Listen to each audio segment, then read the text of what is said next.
Hey guys, okay, we're doing a video today, a fairly quick video just on putting fence posts in really poor soil, or rocky soil with roots and that type of thing. So this job here, we're putting in 6x6 fence posts in a backyard for a fence. It's gonna be a 6 foot tall pressure treated wood fence. So what we're into here is this is a pretty bad fence post hole. It's starting off pretty bad anyway. So we got rock, sort of like shaly, crumbly rock, limestone, and then at about 30 inches or so, it turns to like solid bedrock or just massive rock. It's kind of hard to tell. And we also have a tree root. So if you look, there's a little kind of a bush growing on the other side of the drill there.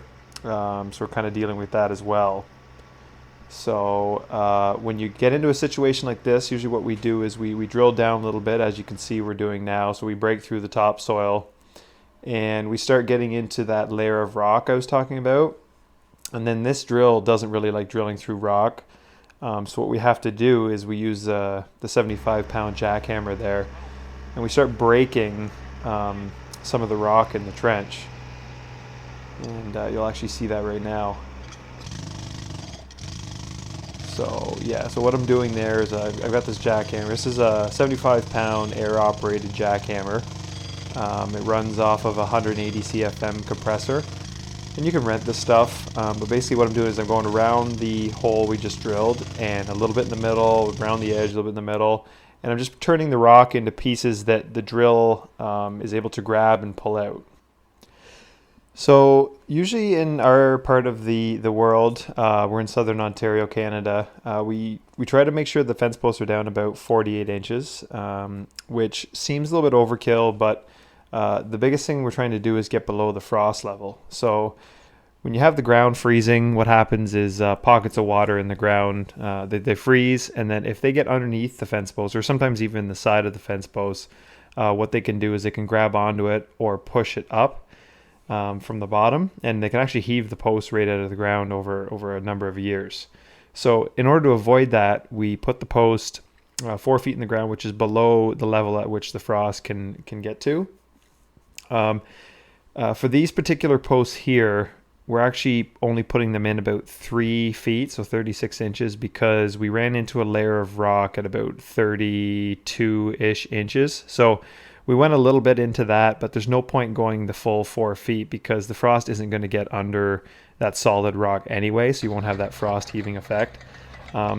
So it depends on the area. It totally depends on the soil conditions. If you have free draining soil, it's a lot better. You won't have pockets of water being trapped, therefore freezing. If you're drilling into solid rock, that's not an issue either. And obviously it depends on the part of the world you're in. So if you're in a warmer climate, your frost layer won't go as deep, so you don't have to put the post in as deep. But at the end of the day, no matter where you live, you do want to get the post down a certain depth. So, and that's more just for lateral support. It's not so much keeping them from heaving out of the ground. So if we're doing a 6 foot tall fence, you want to try to get at least 2, but more like 3 feet into the ground, so you get a really good stable post that can withstand heavy winds and things like that. So it's a good rule of thumb to go about a third to a half of the fence post height out of the ground in the ground. So another thing to keep in mind too is when you're drilling fence post holes, you do want to make sure that you drill sort of the most cylindrical hole possible. That way you can avoid having to put in builder's tubes in order to form the concrete properly. So if you keep a nice cylindrical hole all the way down, or a little bit of a bell-shaped hole is okay too. So you don't want an upside down bell because that way the frost can get under that bell shape, and actually it gets more leverage to push the post out of the ground if you were to have frost heaving condition. But if you do it in a normal bell shape where the bottom is wider than the top, frost has a really hard time grabbing onto that pyramid shape and pushing it out of the ground. So for this particular hole, because we're breaking rock as we go, we're almost able to shape the bottom of the hole as we go. So we're making it just slightly wider at the bottom than the top. So the top is about 13, 14 inches around, and then the bottom will end up being about 16, 17 inches around. And we'll drop the post right into this hole, and fill it with concrete without a builder's tube. If you start digging and you're finding the holes falling in, and you end up with just a massive hole, and by massive I mean like 2 feet or more in diameter for only a 6-inch post, then you're going to want to put a builder's tube. So you get like a 12 or 16-inch builder's tube, and you bury that in the hole, backfill it, bury that in the hole, and then put your fence post in that, then put the concrete in the builder's tube, and that way it creates like a smooth sort of concrete surface around the fence post that the frost can't grab onto and yank out of the ground or push out of the ground. So we got Rob on the jackhammer now. And yeah, if you noticed, I switched to a longer bit on the jackhammer. So I think we started originally, it's like a 24-inch bit because it goes up into the drill a little bit, I think like 6 inches. So we switched to a 36-inch bit now so that the guy running the jackhammer doesn't have to bend down as far, and you can see there's exhaust air that comes off the side of the jackhammer, and if you have too short a bit, it's blowing into the hole and it's blowing dirt out at you, and you're bent over, and it's really uncomfortable. So having multiple size bits or 2 size bits really makes working with this thing easier, because this is a hard tool to work with to begin with. It's heavy, it's vibrating, it's got the hose on it there, so it's anything to make it a little bit easier is nice.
So we got down there. We're down about 36 inches, right on solid rock, which is good. So we won't have any frost heaving, and we got that 36 inches to laterally support the post. And what we're doing here is we're just mixing. I'm holding the post level against the string line, and then the guys are just dumping dry concrete right into the hole. And I mean, we're adding water as we go, so I'm sure a lot of people will be like, well, you're supposed to mix it first and all that, but we've done literally over 1,000 probably fence posts, and we have also pulled out fence posts that we've done when people change their minds about their backyard, things like that, years down the road, and that concrete is just as hard and stuck to the post just as well as concrete would be if you mixed in a wheelbarrow and then dumped it in afterwards. So it works. So next step here is putting in some of the loose rock we had on site, and then we're just dumping another bag of concrete right into that loose rock, and it sort of just solidifies everything. And the rock obviously gives a little bit of added weight to support the post. And then the final step, it's like I said, it's plumb level, everything. But just as we backfill, instead of bracing it with 2x4s and stakes and everything in the way like that, we just pack some of the native soil around it, and we use that to temporarily hold the post while the concrete solidifies, and then you're good to go. So it's just a matter of cleaning up afterwards, raking up the lawn, packing the soil around the posts, again, making sure it's plumb level, and you're good to go.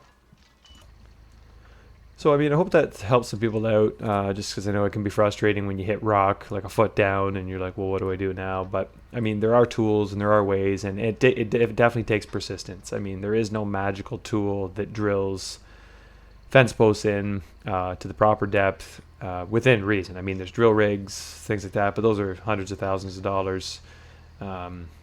in machinery costs and things like that, where it's just not practical, and they're too big to get into most backyards. So you kind of got to use what you've got. In this case, we have our hydraulic drill and a jackhammer and some manual labor, and it can be done. So thanks for watching, guys.